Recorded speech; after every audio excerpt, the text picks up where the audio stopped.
সারা দেশে অব্যাহত শীতের দাপট, বিশেষ করে ঘন কুয়াশা আর হিমেল বাতাসে বিপর্যস্ত উত্তরের জনজীবন। হাসপাতালে বাড়ছে শীতজনিত রোগবালাই। এদিকে আজ পঞ্চগড়ের তেঁতুলিয়ায় সর্বনিম্ন তাপমাত্রা রেকর্ড করা হয়েছে 8.6 ডিগ্রি সেলসিয়াস। প্রতিনিধিদের তথ্য ছবিতে desk report. Lily beauty soap, যার অ্যান্টি এজিং গুণ তারুণ্য ধরে রেখে ত্বকে করে উজ্জ্বল। তারুণ্যময় উজ্জ্বল ত্বকের জন্য রিমার্ক। পঞ্চগড় জেলার উপর দিয়ে বয়ে যাচ্ছে মাঝারি শৈত্যপ্রবাহ। ঘন কুয়াশা আর উত্তরের হিমেল বাতাসে জনজীবন বিপর্যস্ত হয়ে পড়েছে। বেশি দুর্ভোগে পড়েছেন খেটে খাওয়া মানুষ, দিনমজুর, শিশু ও বয়স্করা। তেঁতুলিয়ায় সকাল 6টায় সর্বনিম্ন তাপমাত্রা রেকর্ড করা হয় 8.6 ডিগ্রি সেলসিয়াস। কুড়িগ্রামের শীতের সাথে হিমেল হাওয়ার দাপটে জেঁকে বসেছে শীত। মধ্যরাত থেকে সকাল পর্যন্ত কুয়াশায় ঢাকা থাকছে চারিদিক।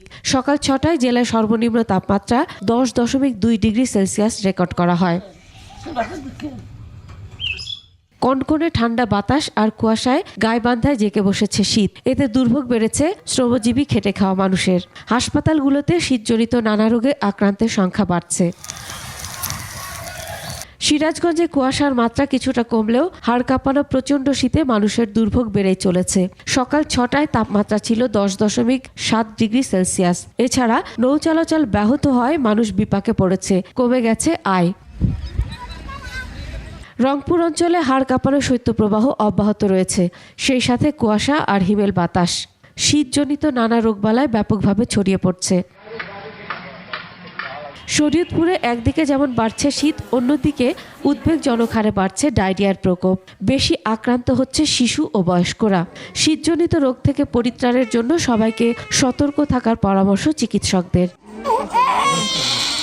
হাড় কাঁপানো শীত আর টানা শৈত্যপ্রবাহে বিপর্যস্ত হয়ে পড়েছে চুয়াডাঙ্গার জনজীবন। জেলার ওপর দিয়ে বয়ে যাচ্ছে মৃদু শৈত্যপ্রবাহ। সকাল 9টায় চুয়াডাঙ্গায় সর্বনিম্ন তাপমাত্রা রেকর্ড করা হয়েছে 8.8 degree Celsius. Masum আলিসা, desk report, 21 television.